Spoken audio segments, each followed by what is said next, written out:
Si on cherche à qualifier vos romans, on pourrait dire elle écrit des romans psychologiques, métaphysiques, historiques, satiriques, parodiques.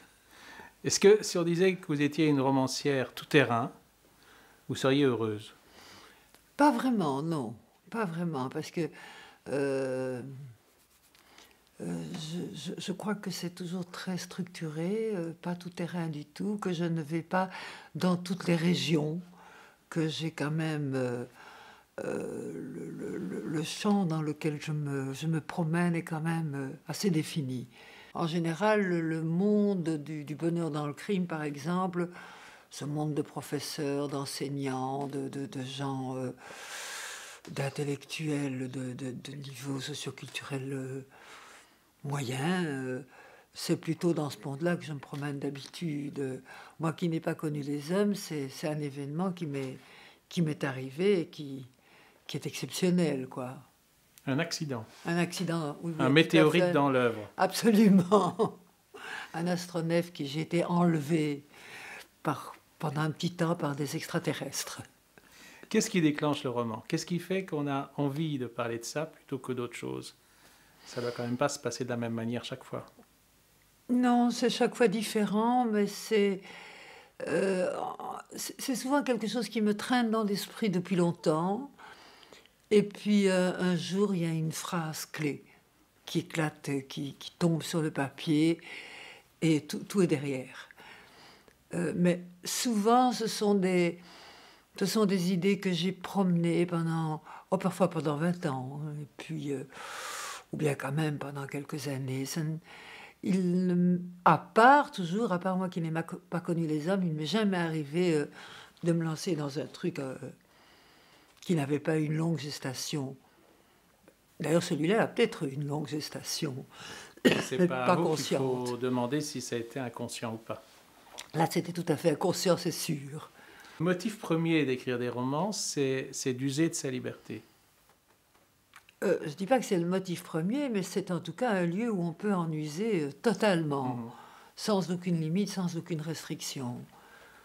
Est-ce que votre conception de la narration, justement, qui se marque très très fort depuis un bon nombre de livres maintenant, est-ce que vous l'aviez dès le début? Parce qu'au fond, vous avez démarré dans le roman assez tôt. Est-ce que vous perceviez le roman de la même manière à cette époque?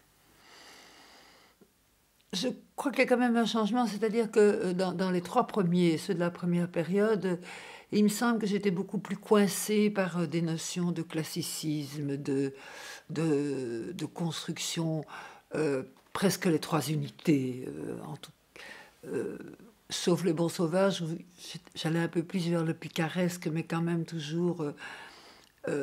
j'ai l'impression que ces livres-là étaient plus coincés que... Et ce que l'on me dit maintenant, d'ailleurs, c'est que ce n'est pas vrai. On me dit que ce n'est pas particulièrement coincé, mais dans mon écriture, dans mon mouvement intérieur, disons, j'étais moins libre. Et quand j'ai repris, je me suis sentie complètement libre. Je me suis sentie pouvant faire exactement ce que j'avais envie, dire les choses exactement comme je le voulais, avec, bien entendu, mon immense respect pour la grammaire. Oui. Une chose très frappante aussi dans vos livres, c'est qu'ils sont à multiples entrées. C'est-à-dire qu'on peut les lire comme un divertissement pur. On peut aussi y voir même une critique philosophique de haut vol, comme dans La Lucarne, par exemple. Vos points de vue sur des personnages presque intouchables, comme Jeanne d'Arc ou la Sainte Vierge, sont particulièrement originaux et audacieux. Est-ce que ces différents programmes à la fois, vous en êtes consciente? Est-ce qu'ils font partie de votre projet? Disons que pour Jeanne d'Arc, Marie et Antigone, c'est un projet de réhabilitation, très clairement. À votre manière. À ma manière. C'est-à-dire que de ces femmes qui sont devenues des espèces de façon de tenir les femmes en laisse, enchaînées, écrasées, assujetties, eh bien, je me suis dit, bon, mais je vais leur redonner une réalité, leur redonner une vie et un sens humain, et en faire des femmes auquel on peut s'identifier. Et ça me plaît comme idée. Mais oui, je ne sais pas si c'est très philosophique, si c'est... Mais là, oui, j'ai pensé ça. Parlons d'ailleurs du féminisme, parce que vous n'êtes pas une féministe échevelée, enfin, ce n'est pas l'impression que vous donnez. Et en même temps, si on va y voir de plus près, les femmes dans vos romans ont une puissance de feu, je dirais, et une capacité de réalisation de leurs intentions très, très développée. Ah, mais je suis tout à fait féministe. Je ne me suis jamais inscrite au MLF. Je suis effectivement allée à l'une ou l'autre réunion à la grande époque du MLF. Et ce qui m'a fort déplu là-dedans, c'est que c'était très coupe-zizi. Alors moi, je veux bien être féministe, mais pas qu'on me l'abîme les hommes, quand même. Je tiens beaucoup aux hommes. Donc je n'ai jamais marché dans ce féminisme-là.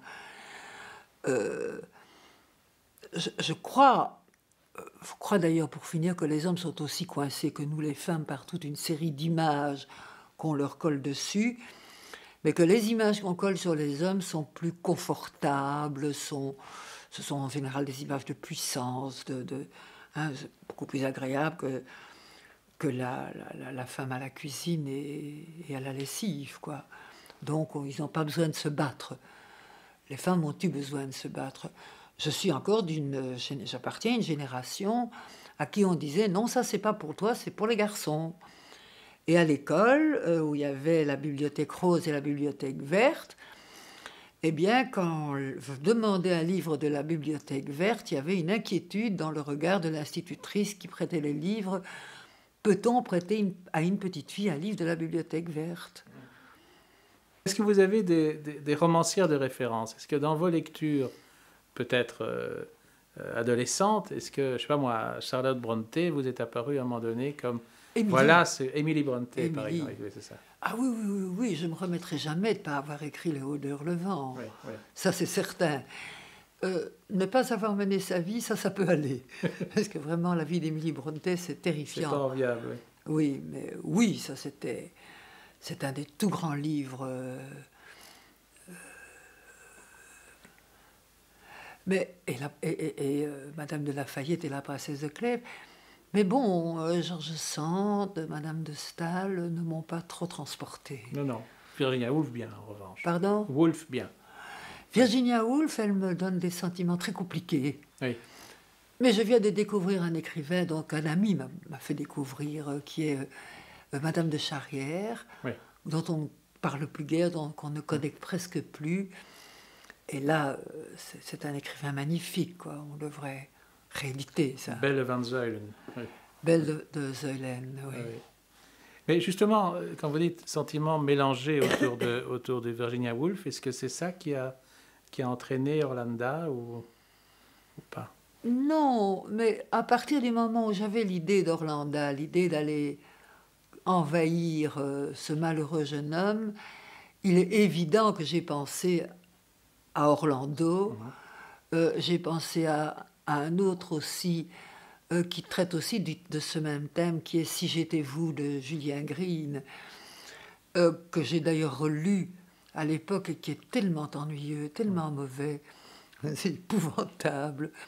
Il y a quelques romans qui traitent de ce thème.